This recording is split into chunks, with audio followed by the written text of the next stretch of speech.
There will be major SmackDown changes tonight following the death of Bray Wyatt. Plus, scrapped plans for All In matches have been revealed. And we have an update on a WWE star and their possible return plans. It's all in the wrestling news right now. Today, the wrestling world mourns the passing of Wyndham Rotunda, known to you and I as Bray Wyatt. We looked back at the incredible career, the indelible legacy of Bray Wyatt in our first news video this morning. Favourite Bray Wyatt moment for you, Andrew? Oh my There's goodness, there's so many. The return, the sort of reveal of The Fiend, him winning the WWE Championship. Oh my goodness, there's so many. It was an absolute joy to talk about and to sort of just wonder what could have been with so many stories and things like that. He was, when we were doing pitches and things like that, he was always one of my favorites to write things for, because just the well of possibilities was endless with that wonderful human being. It's one that we'll never see the likes of in our lifetimes again. And tonight it will be, by the looks of things, respected and paid homage to on SmackDown. What's the latest on this one, Andrew? So this comes from Better Wrestling Experience on Twitter, and they say that following the sudden passing of Bray Wyatt, WWE is on pause currently, adding that everything is scrapped and all meetings are off until further notice. Everyone in WWE is shocked following Bray Wyatt's passing away, and SmackDown is expected to become a tribute show. SmackDown tonight was scheduled to see an appearance by Jimmy Uso, Rey Mysterio versus Grayson Waller, and a WWE Women's Championship match between Io Sky and Zelina Vega. There's been no confirmation which of those matches and segments, if any, are changing. I can imagine SmackDown will feel very different tonight. I think there's an opportunity here, which I think WWE will grab with both hands, to celebrate Bray Wyatt. And it's part of the healing process as well. I think we all kind of want to watch SmackDown tonight and be reminded of those great moments and just have that community moment together where we remember him. It's genuinely part of the healing process that we do it. I'm intrigued to see how this shapes up, and of course we'll keep you posted on what we know. Tributes have continued, and they will continue to pour in for Bray Wyatt. LA Knight shared an image of he and Wyatt together backstage at SmackDown. The LA Knight would sadly become Bray Wyatt's last wrestling opponent in that infamous Mountain Dew Pitch Black match from the Royal Rumble. Matt Hardy, who forged an unlikely team with Bray Wyatt, the deleter of worlds, as they were known, tweets, absolutely shattered to learn that my friend Wyndham Rotunda has passed away. It's devastating to think that he left us at only 36 years young. My condolences go out to his family, his wife and children. I'm so sorry, my compere. I will miss you. I miss you already. Bray was a force for good behind the scenes as well. You'll be hearing stories of people who he inspired from afar and up close. One of those is former WWE star Summer Rae, who tweeted out, in FCW, Wyndham gave me a list of movies and documentaries to watch and pitch from. He wanted me to be in the family. I think he believed in me more than I did and in myself at the time. I learned so much from him creatively. He was just a good human.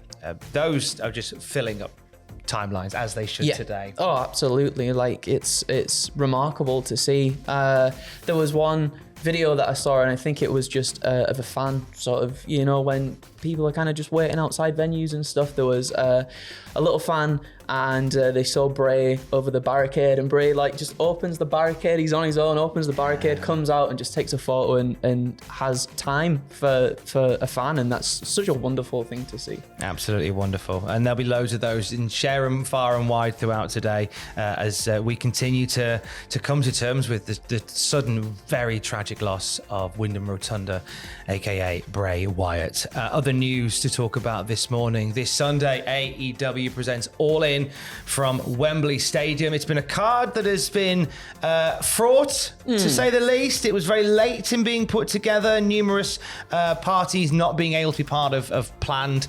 encounters, but we've got some details on two of the matches and how different they were from their original plans. Yeah, so Dave Meltzer on Wrestling Observer Radio spoke about how Pac's injury changed the shape of the Stadium Stampede match instead of a 6-on-5. Now 5-on-5, it would have been a 3-on-3. On three. My goodness gracious me. What a formation that is for a football match. Certainly is. It was going to be the BCC Best Friends and Orange and Penta, Phoenix and Pac. He, which is Ray Phoenix, had to establish residency, so he cannot leave the country, and obviously Pac is also injured. How fun would that have been? That would have been, oh my God, there would have been some wonderful little combinations of things going on. Death Triangle, that would just been, I mean, it will be carnage regardless, but the 3-on-3-on-3 idea is a really nice one. Yes. Dave Meltzer also revealed what Jamie Hayter would have been up to had she not got injured. So Jamie Hayter was AEW Women's Champion and suffered a series of injuries that led to her being led to her losing the title to Toni Storm and taking an extended period of absence. The original plans, according to Dave Meltzer, was to do this 4-way still, but have Jamie Hayter in Hikaru Shida's role as defending Women's Champion. The idea of having the UK-born girl in the biggest challenge of her title reign in the where the lights are on brightest at Wembley Stadium. Yeah, could you imagine the crowd at that moment in time? The roof's not on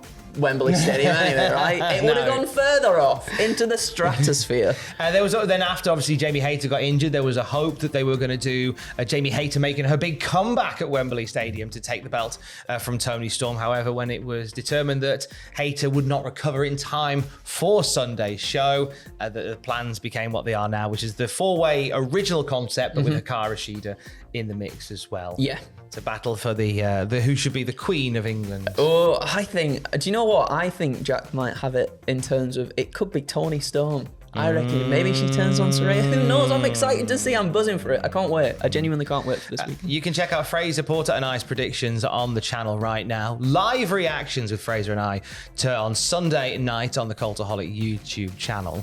Also, what happened with Jack the Jobber from outside Wembley Stadium. Keep an eye on our social to see where you can find Jack after the show, and the WTF moments with Ross coming up as well. So it's going to be a big weekend for the wrestling, isn't it? Huge. Big old weekend. With the wrestling coming home, when is Pat McAfee coming home? Well, Pat hosted an Instagram Q&A and was asked when he'd be WWE bound again, and he said, I got an opportunity to wrestle and do the WWE life. It was an honor and a dream, and I had the time of my flipping life in there. Loved it every single moment, but now my business has got to a point where I'm very lucky for this and fortunate for this. We've worked our ass off, but I'm incredibly busy, and we've got 15 employees over here that are having babies and building houses. The babies are building houses? That's insane. It's a tough thing to deal with mentally, because emotionally, and I want to be there, but I just can't timing wise. We will figure it out. I think we'll see Pat McAfee getting in amongst it again. I think so too. It would be such a shame if we don't get him and Michael Cole on commentary together once again. And I think when he does come back, let's not tell Michael Cole. Yes, let's not tell Michael Cole, because his genuine reaction when he saw him last time was phenomenal. I loved it so much. His reaction is up there with the kid who got the bike he wanted for Christmas. It's a beautiful, beautiful thing. More Pat McAfee, the shocking Michael Cole. That'd be lovely. Of course, more wrestling news throughout the day at cultaholic.com. Keys. I love you. Bye.